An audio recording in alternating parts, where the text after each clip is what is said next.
Hello once again, wonderful people of YouTube land. It is your friend WYLD ELF26. Hey, we're about to do another yakking no. We're going to do a walk-in rant. All right, guys, let's enjoy our walk-in rant, okay? Alrighty, we got some good topics lined up. All right, guys, first and foremost, you know I'm WYLD ELF26. I'm in the Central Florida area.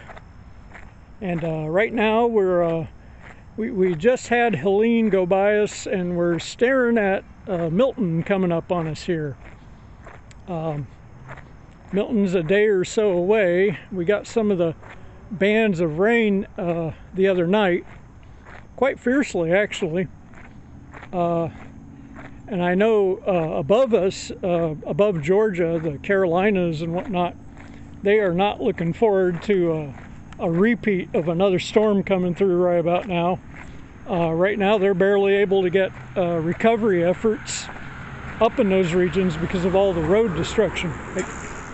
That being said, you know, talk about day-to-day weather crisis in Florida and the looming presidential elections coming up soon.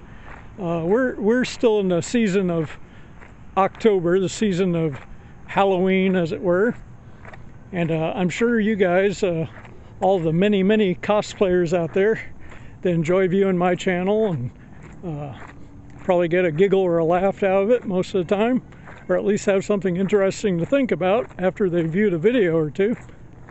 I'm sure a lot of you folks have your costumes pre-picked for your areas that are going to have decent weather during Halloween, hopefully. Cross our fingers, stick a finger in a jack-o'-lantern's eye. All right, guys. So anyway, so this walk-in rant with WYLD Elf, October 2024 edition, or at least one of them in October 2024. We're seeing a few trends recently that are kind of interesting. Some are kind of eyebrow raising. As you know, I enjoy classic Nintendo and Sega, Sony from the 80s and 90s. My retro gaming experience, or should I say my gaming experience rather, it wasn't retro when I started, of course, was the NES back in the day, you know, the original American release of the NES. And I didn't have one, of course, when it was released. I'd visited a few friends' houses, you know. It's funny, you know, a lot of privileged people just assume that options and availability that they have just naturally translates to other people, and that's just not the case. When you are severely budget limited, and in the cases of our single parent family, we didn't have a car, you know, we didn't have driver's licenses or a car growing up for the majority of my childhood into adolescence even. So that made things more difficult than they really ever needed to be. Amongst the other situations that we were kind of pulling through as the decades unfolded during that time. But I tried to grab moments of joy, or I tried to make a moments of joy when I could. And thankfully, the one constant, and it's why I'm so vehement, I tell you, vehement about video games, is console gaming. Whether it was my first exposures to different friends' houses and their Nintendo systems, some of them were rather privileged. They even had PCs, and that was another topic I want to touch on too. There's a lot of folks, they hear retro gamer, they hear vintage gamer, and there seems to be a little bit of discord about what that is exactly. Now, majority of people retro gaming, what's usually associated with is console gaming. I mean, if you had an Atari 2600, you know, real Stone Age console, or the 7800 or whatever it was, you know, then you're coming from familiar territory that I am. And there were times when, yes, we had briefly had the Atari 2600. I was so grateful when the Nintendo was finally released in America, because I really hadn't seen anything like that, the graphic capability. And at the time of its release, I mean, it seemed like state of the art, you know. It was rather expensive when it came out too, I recall, which is why I'd have to go over to my friend's house and play them, because I couldn't afford nothing like that. My parent couldn't afford anything like that, barely afford food and rent, you know. And often had to change rentals because of varying prices even. So it was a tumultuous upbringing, you know. That being said, occasionally where I could, when I could, I did enjoy the early days of 8-bit gaming. I even encountered a couple of kids that had a Sega Master System. Now the Master System was quite interesting because it had more colors capable, and it had more colors on screen at once than the NES. They even had a zapper gun for the Master System. It was called the Phaser. I don't think they were going after the Star Trek market or nothing, but it was called the Phaser. It didn't look like a phaser. It looked kind of funny, actually. It looked like some modern art interpretation of the Nintendo zapper, only dark gray, but sleek. A little bit like the laser tag gun in a couple of ways. For those of you old enough to remember the original laser tag, and you know, the original laser tag was actually pretty cool.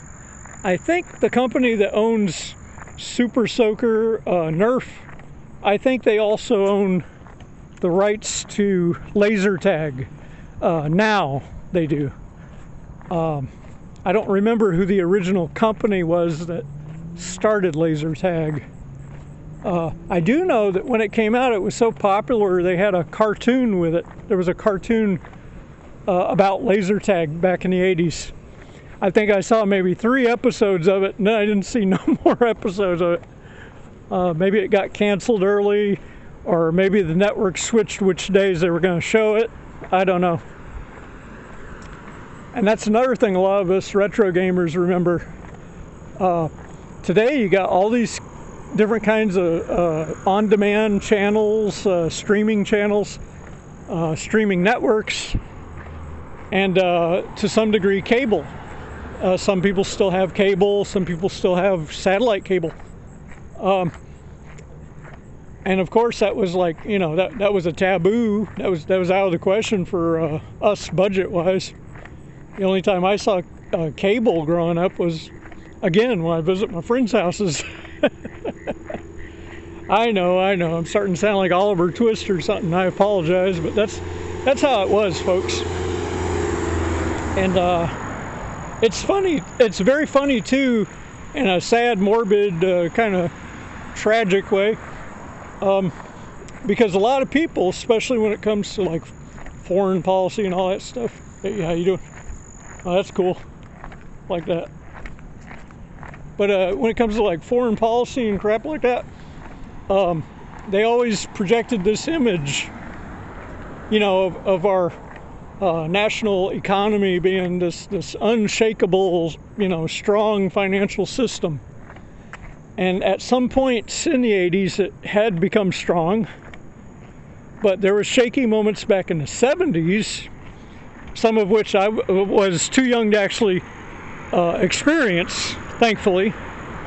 But I was told in quite vivid colors about what was going on in the 70s financially, about there being gas shortages, and just in general, there were shortages on certain supplies too, and food.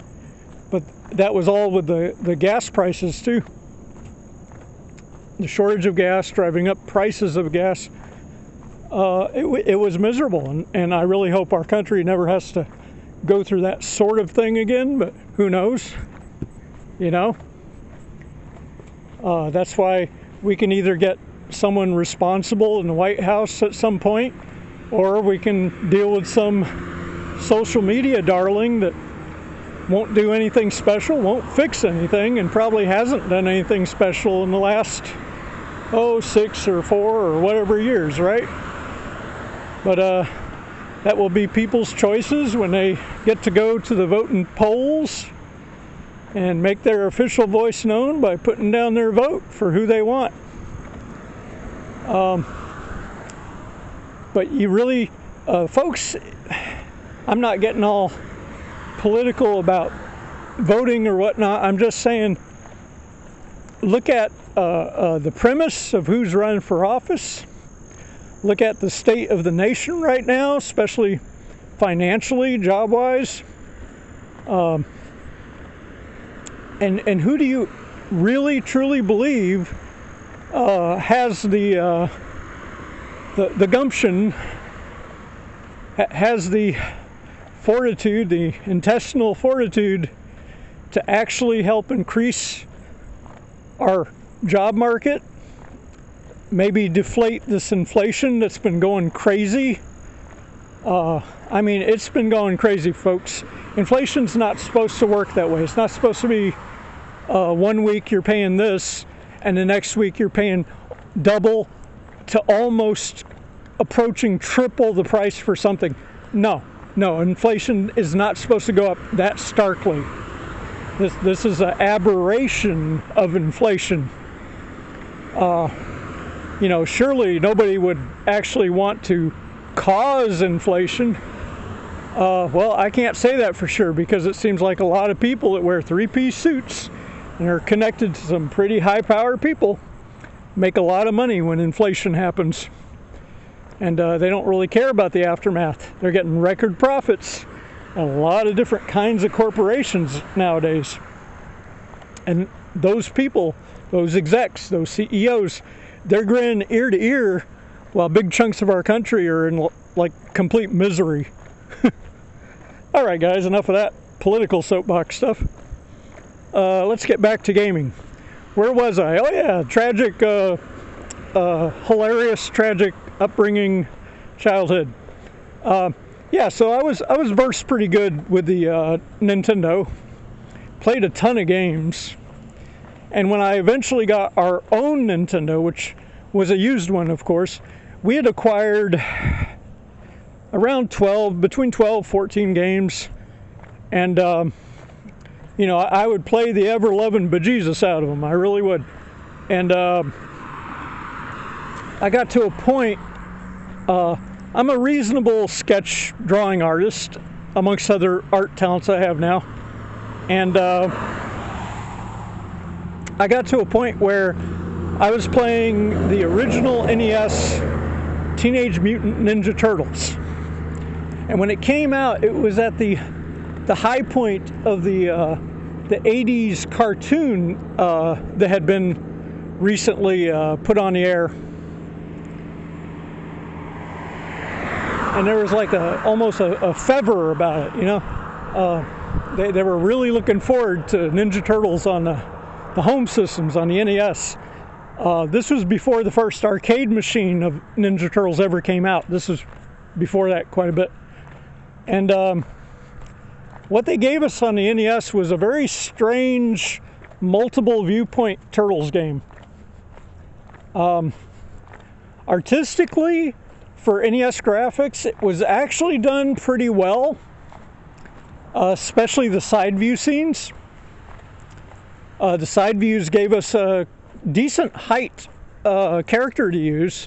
Each turtle had a different weapon with different range. In some cases, the turtle's weapon actually had higher strike power than one of the other turtles. But that was a good thing because you could swap turtles out on the fly at the select screen. provided that they were all in good health. That's right, you had to maintain the health of not one, but all 4 turtles while you were using them throughout the game. The game also did not have passwords. This was kind of a big faux pas because it had overworld, kind of like a Zelda thing, and then when you go into a door or go into a sewer manhole, one of these open manholes on the street, suddenly everything would switch over to a side view, kind of like Final Fight, you know, and or should I say Turtle Fight. But once you were in a side view, you had been introduced to a number of interesting enemies, some the likes of which you've never seen in any of the Turtles cartoon or, to my knowledge, any of the original comic books. You do encounter occasional foot soldiers. You do encounter Bebop and Rocksteady. And that's pretty cool. You basically have to save April, of course, and from the 2 mutant morons. If you use Donatello, his staff has the longest reach of all the Turtles' weapons. It also seems to have nearly double or more than double the striking power. So Donatello becomes a very important turtle throughout the game. You often have to switch out to someone with the next reachable strike distance, which is Leonardo. There's a rumor that Michelangelo can jump quicker in diagonals and whatnot, but every time I play the game, I haven't noticed any specific speed increase in Michelangelo's jump. And Raphael has the shortest strike distance of all the turtles, which is sad because a lot of people really like Raphael, but then in the game you kind of underutilize him because, well, he's just not that effective at a distance.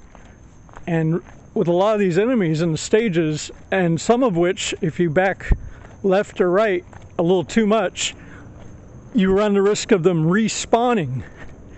And you just risked a lot of your health to defeat some of these enemies the first time through. So when they accidentally respawn because you backed up at the wrong moment or something, that's quite a hairy encounter indeed. It definitely makes it quite a grind to go through that game. And the most difficult portion of the games, there's 2 main sequences that are probably the most difficult for most players. One is the swimming portion, which is you're got to find all the underwater bombs, and you have to what do they call that? You have to undo the bombs. You have to make sure they don't go, and there's so many traps and pitfalls.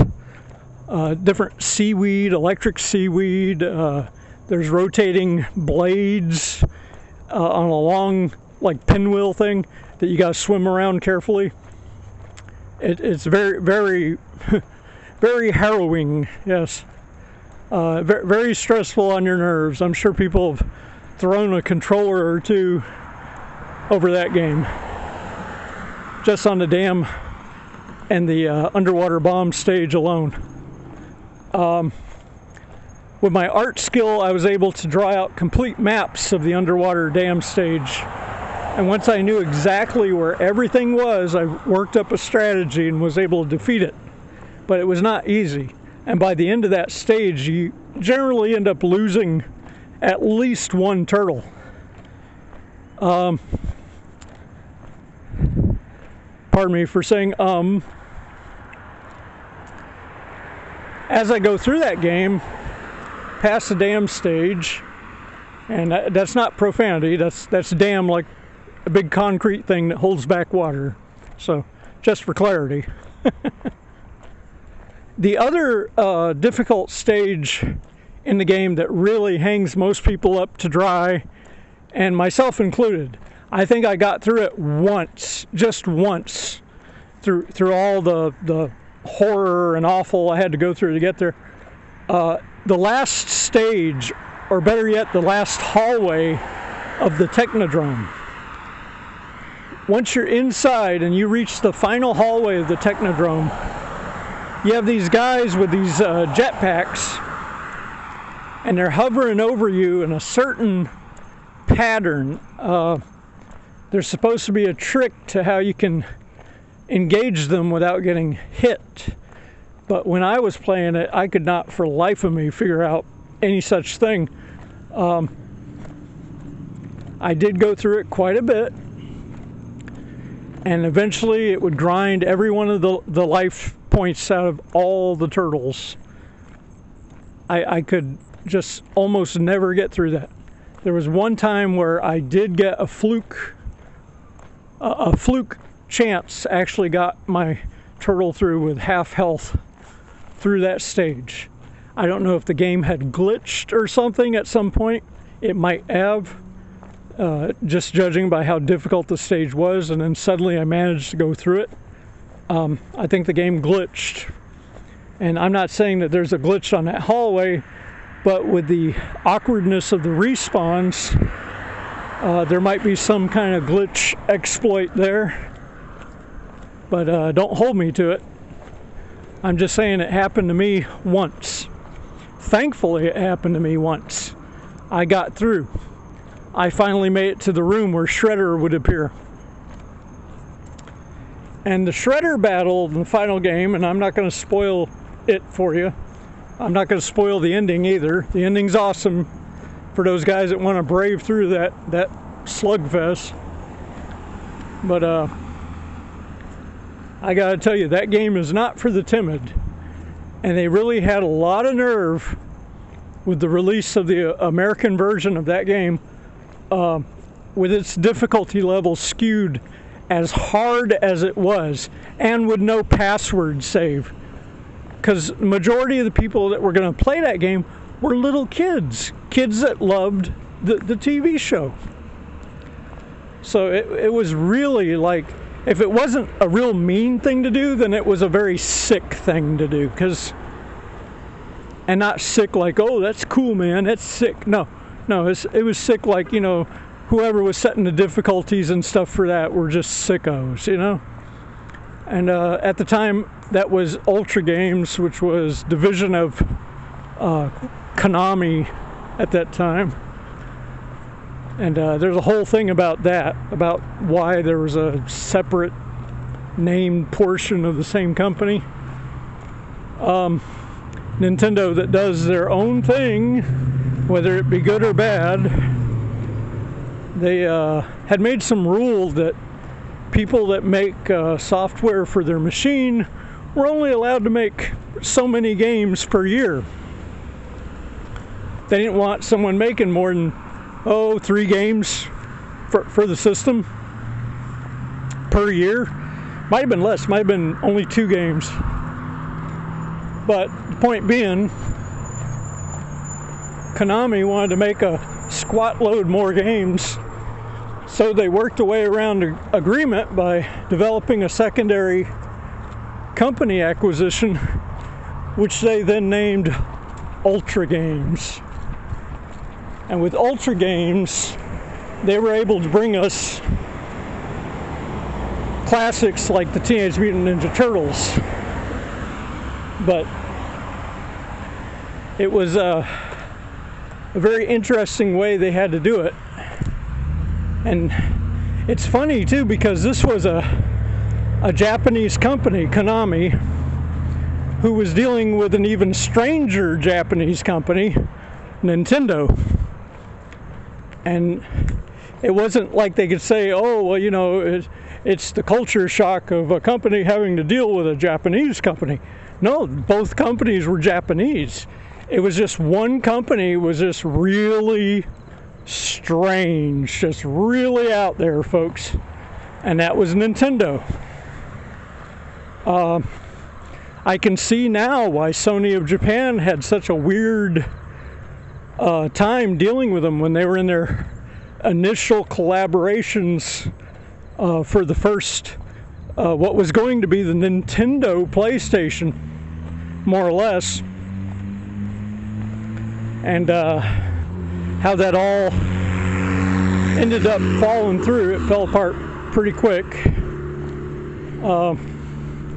but it led to Sony, who had never did anything with video games other than have a couple of companies that had published some softwares, done some home ports of a couple things, but as far as the actual machine aspect of it, they had no history with that. They had not made controllers or consoles or any of that sort, and the media formats too. They weren't real familiar with game bit rates on cartridge or game bit rates on disc media, which was really early in its infancy in the 80s. The 80s brought us the music format CD-ROM, and also the first video game format CD-ROMs.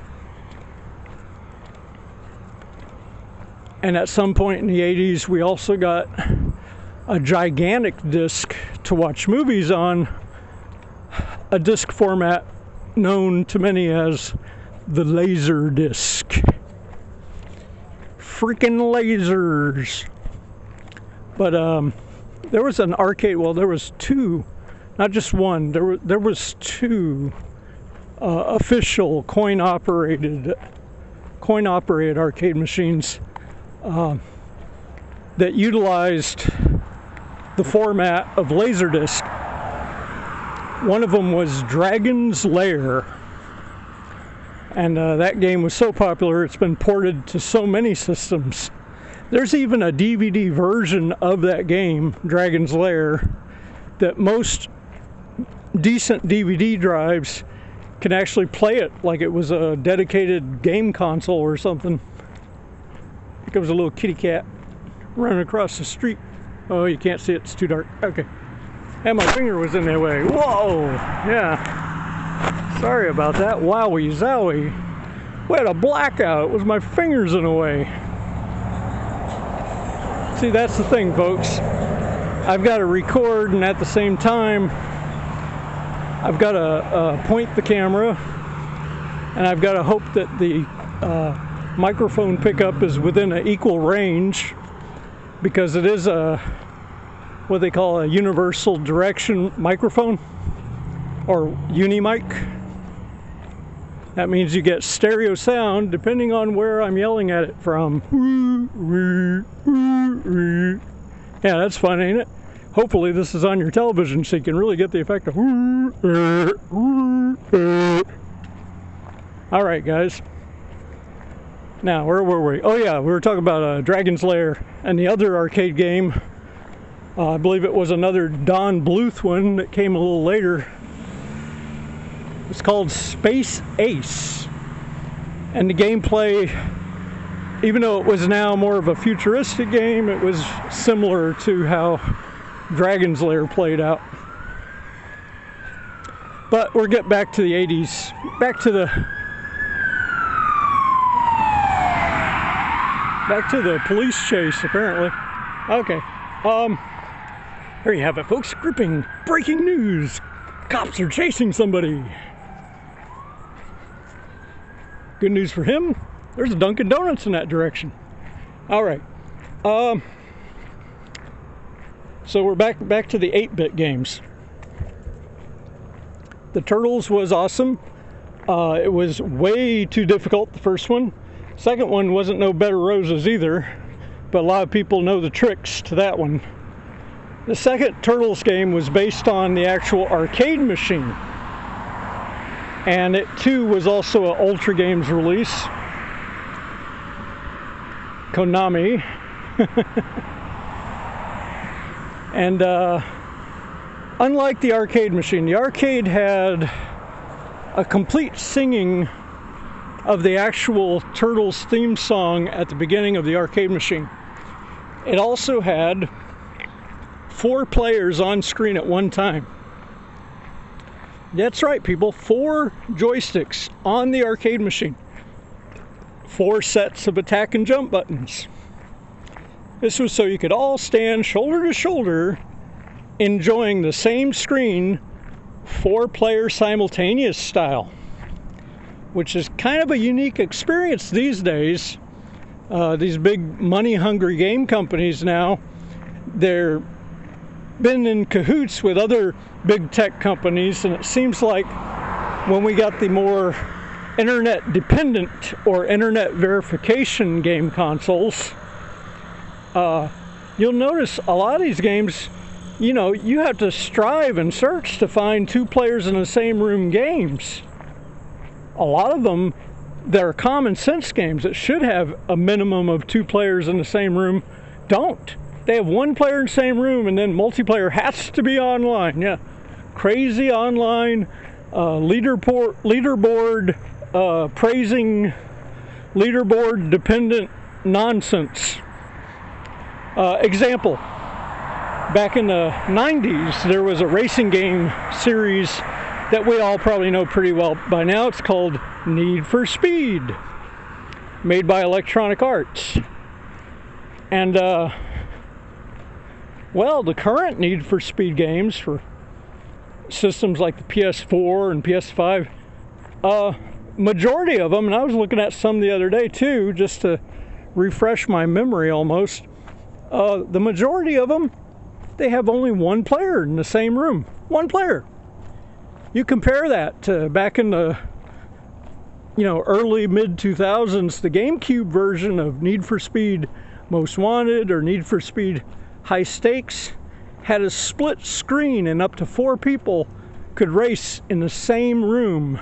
You know, the original Xbox version of the same titles could do the same thing, and they would have a bonus feature of online racing because the Xbox had online connectivity. Plus, it came from a PC company, so all the groundwork, all the guidelines was already in place for that one. But that's okay, you know, that's what Microsoft was all about. It was a nice bonus at the time. Oh, 4 players in the same room, plus an internet multiplayer aspect. Huh, how kind, how thoughtful of the wonderful gaming company.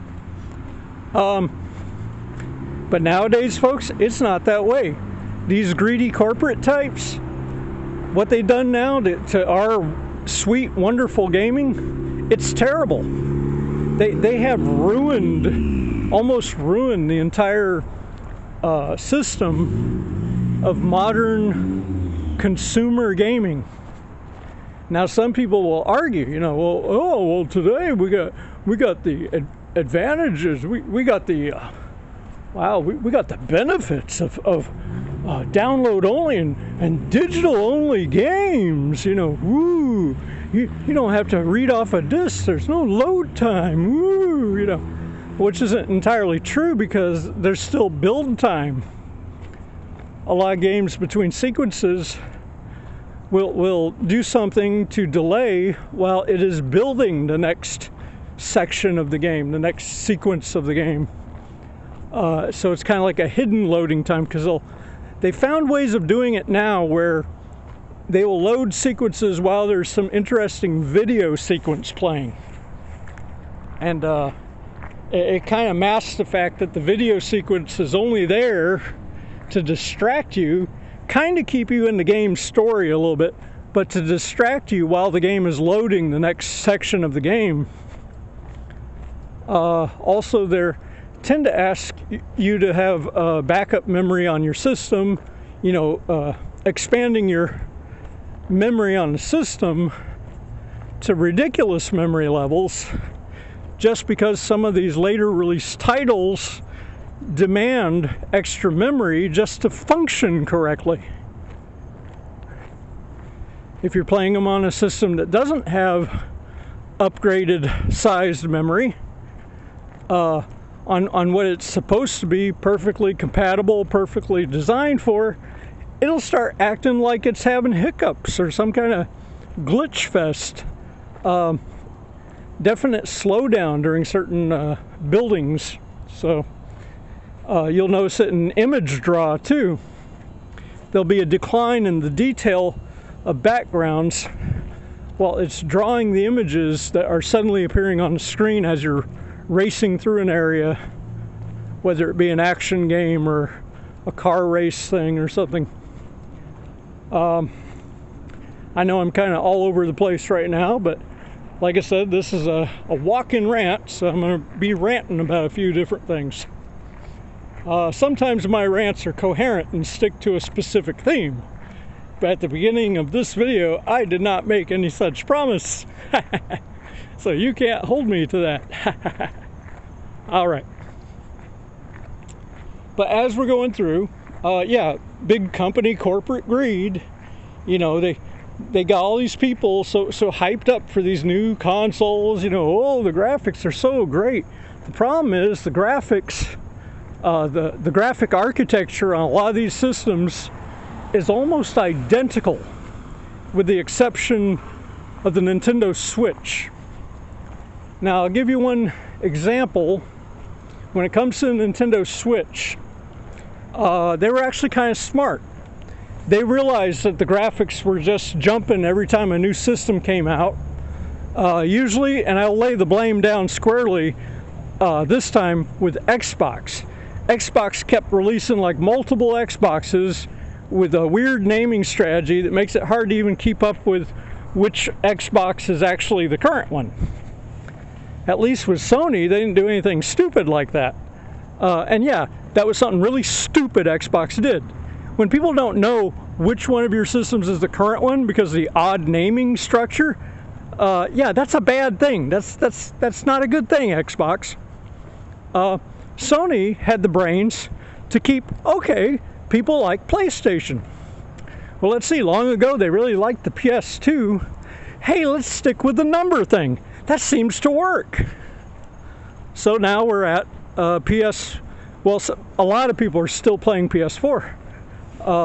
But a good chunk of people are also now playing PS5. And the PS5 comes in two flavors. Apparently they were inspired quite a bit by their Xbox competitor. Now you can play a digital-only PS5, or you can get a traditional PS5 with an actual disc tray drive. And myself, I'm a retro gamer, you all know it. I'm a cosplayer, first at heart. I love cosplay, all kinds of cosplay, even crossplay, I don't care. I'm an adult, I can take it. Oh man. But yeah, I told you guys, I told you guys in my frequently updated videos, in my most recent ones, I've been telling you there's a Japanese cosplay. It's really cool. It's called Kigurumi. And the version of Kigurumi I like the most is Anime Gao Kigurumi. So if any of you guys enjoy going to some of these comic events or sci-fi events or something, sci-fi conventions, and you like dressing up like certain characters from sci-fi or anime that is sci-fi of some kind, you should probably Google Anime Gao Kigurumi. And there's different spellings of Kigurumi. I'm sure you'll find the correct one there somewhere. But Anime Gao Kigurumi is pretty cool. It's like if you enjoyed, oh, was it Battletech or Ghost in the Shell, and you wanted to cosplay as one of those characters and you wanted to look accurate to the character as much as possible, using like a resin mask to actually give yourself the features of this anime face of the character, then that is Anime Gao Kigurumi. And you know, I'm like that. I enjoyed Full Metal Alchemist was one of my favorites. Also like Yu Yu Hakusho, Spirit Detective. Urameshi was great. Kubuwara was hilarious. I'm sure I butchered that name in my haste. I'll have to see it later in the video and just kind of say, wah, wah, so sorry. But anywho, I'll catch you all later. I have arrived. Have a good one.